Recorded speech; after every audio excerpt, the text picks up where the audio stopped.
नमस्कार दोस्तों, हमारे साथ आज हैं राम सर जी जो ध्यान के विशेषज्ञ हैं। आप देखते होंगे कि आज के समय में लोग पैसे तो कमा रहे हैं और काफ़ी परेशान भी है।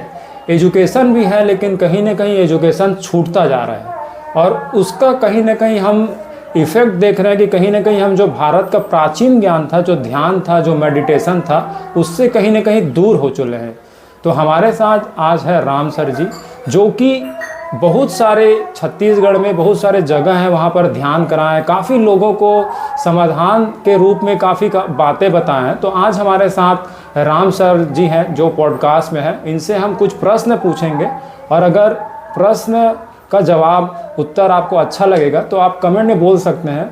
और अगर आपको कोई अपने जीवन से जुड़ी कोई भी प्रश्न पूछना है तो आप कमेंट में ज़रूर हमें भेजिएगा, तो हम राम सर जी से ये प्रश्न पूछेंगे और उस पर भी एक एपिसोड बनाएंगे। तो आज हम कुछ प्रश्न लेंगे और उसका उत्तर आप देखिएगा और अपने विचार भी रखिएगा और हम सर से भी उनके विचार लेने का कोशिश करते हैं। तो आपका बहुत बहुत स्वागत है सर। यहाँ पर जनता का कुछ प्रश्न आया है। आप देखते होंगे कि भारत में लोगों के पास पैसा है, नॉलेज है, लेकिन कहीं ना कहीं आप देखेंगे कि आत्महत्या जो आप देख रहे हैं पतियों के द्वारा, खासकर जो हस्बैंड्स हैं, वाइफ है। हालांकि आपने देखा होगा अतुल सुभाष, कुछ महीनों पहले अतुल सुभाष जी का केस आया था। वो एक AI इंजीनियर थे और बेंगलुरु में वो पोस्टेड थे और देखा होगा कि उनकी पत्नी ने उन पर केस डाला था और वो काफ़ी हरास हो गए थे और उन्होंने 1 घंटे का वीडियो बनाया। उसके बाद उन्होंने सुसाइड कर लिया। उसके बाद कुछ ही दिन बाद, इस घटना को उतना टाइम बीता नहीं था, तो कुछ दिन बाद आपने देखा था कि दिल्ली में भी जो है एक हस्बैंड इसी तरह से आत्महत्या करते हैं। और हाल फिलहाल में आपने देखा होगा कि जो नीला ड्रम, जो कि भारत में काफ़ी चर्चा में बना हुआ है, कि एक पत्नी है वो अपने बॉयफ्रेंड के साथ मिल करके अपने पति की इस तरह से हत्या कर देती है जबकि वो जॉब में था।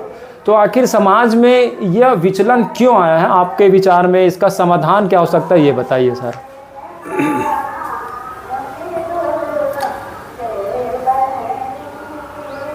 विवाह के समय 7 वचन पति पत्नी को देता है और पत्नी पति को देती है। जी, मेरे हिसाब से उसमें 8वां वचन ये जोड़ लेना चाहिए कि जब विवाह होता है तो वह हमारे प्रारब्ध कर्मों के अनुसार पति या पत्नी मिलते हैं। जी, जो मिल गया उसको हृदय से स्वीकार करना चाहिए। अगर पति कभी आवेश में, क्रोध में आ जाता है तो उस समय पत्नी को शांत होना चाहिए। अगर कभी पत्नी आवेश में आती है तो पति को शांत होना चाहिए। इस तरह से संतुलन को बनाना जरूरी है। यहाँ पत्नी भी आवेश में, पति भी आवेश में, तो इससे टकराहट होती है। जी, और इस टकराहट के कारण तरह तरह के गलत कदम उठाए जाते हैं। तो पहले जैसे आपने सुना होगा कि पहले भारतीय महिलाओं को इतना अधिकार नहीं था। न केवल भारत बल्कि विश्व में भी आप देखेंगे कि महिलाएं खुल करके कोई बात नहीं बोल पाती थी। लेकिन आज हम महिला सशक्तिकरण, वुमेन एम्पावरमेंट की बात करते हैं। लेकिन जब अधिकार दिया गया तो कहीं ना कहीं आप देख रहे होंगे कि उन अधिकारों का गलत इस्तेमाल भी किया जा रहा है। आप जिस तरह से ड्रम में उनकी निर्मम तरीके से हत्या की गई है, तो इसका समाधान किस तरह से हो सकता है? कुछ देर तक शांत रहा जाए। जब तक आपस में प्रेम नहीं होगा तब तक ये समस्याएं आती ही रहेंगी। खास तौर से पति और पत्नी एक दूसरे के प्रति समर्पित जीवन जिए तो सारी समस्याओं का हल हो जाएगा।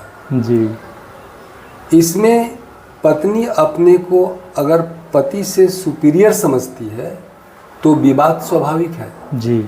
अगर ये समझती है कि मैंने बहुत पढ़ा लिखा है, मैं बहुत ज्ञानी हूँ, मैं भी पैसे कमाती हूँ, तो वहाँ ईगो बढ़ जाता है, वहाँ विवाद बिल्कुल स्वाभाविक है। जी।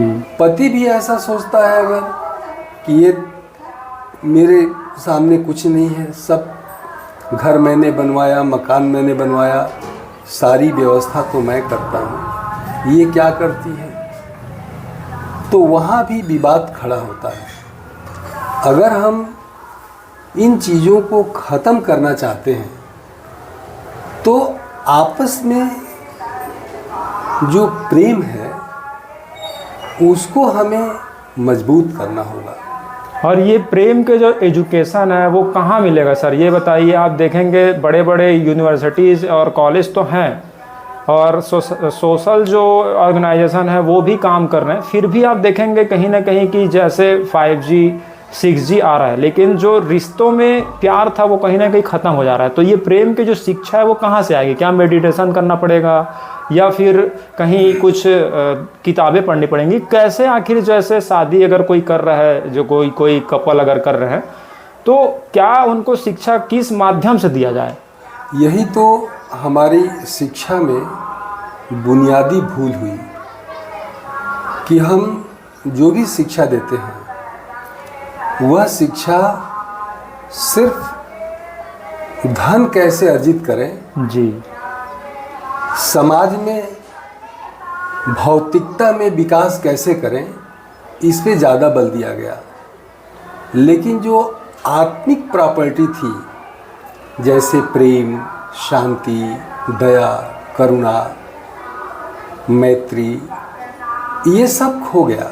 जी। जिसके कारण समाज में तरह तरह के परेशानियां निर्मित हो रही हैं। कहीं ना कहीं जो घटनाएं हो रही है इसमें एजुकेशन कहीं ना कहीं जिम्मेदार हम बोल सकते हैं, बहुत ज़्यादा जिम्मेदार है। जी। शिक्षा में इसको भी शामिल किया जाना चाहिए, जिससे ध्यान है, मेडिटेशन है, योग है, प्राणायाम है, क्योंकि ये हमारे आंतरिक प्रॉपर्टीज़ हैं। इनको जब तक हम डेवलप नहीं करेंगे तब तक हमारे जीवन में समरसता नहीं आएगी। क्योंकि ध्यान से हमको ज्ञान भी होता है, हमको एक जागृति होती है, आत्म जागृति, और आत्म जागृति का गुण ही प्रेम होता है। जी। तो ये बहुत ज़रूरी है कि शिक्षा में ये सुधार लाया जाए।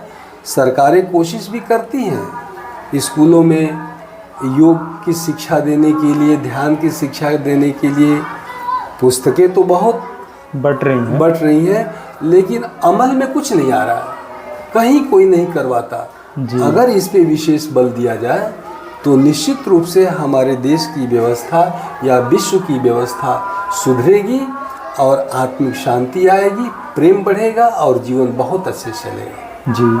तो देखा दोस्तों, आपने राम सर जी ने अपने विचार रखे हैं और किस तरह से जो समाज कहीं ना कहीं विकृति की ओर जा रहा है उसको हम कैसे बचा सकते हैं, और ध्यान के माध्यम से, ध्यान इसमें बहुत बड़ा अस्त्र साबित हो सकता है। अगर आपको भी जवाब अच्छा लगा हो तो आप कमेंट ज़रूर कीजिएगा, और अगर आपके जीवन में कोई भी प्रश्न हो, किसी भी क्षेत्र से रिलेटेड जिसे आप कहीं पूछ नहीं पा रहे हो, अपने आप को अगर आप अकेला समझ रहे हो, तो आप ये प्रश्न कमेंट में डाल सकते हैं। हम उस पर सर जी से चर्चा करके उस पर एक डेडिकेटेड वीडियो आपके लिए ज़रूर बनाएंगे। तो देखते रहिए इस चैनल पर। Thank you.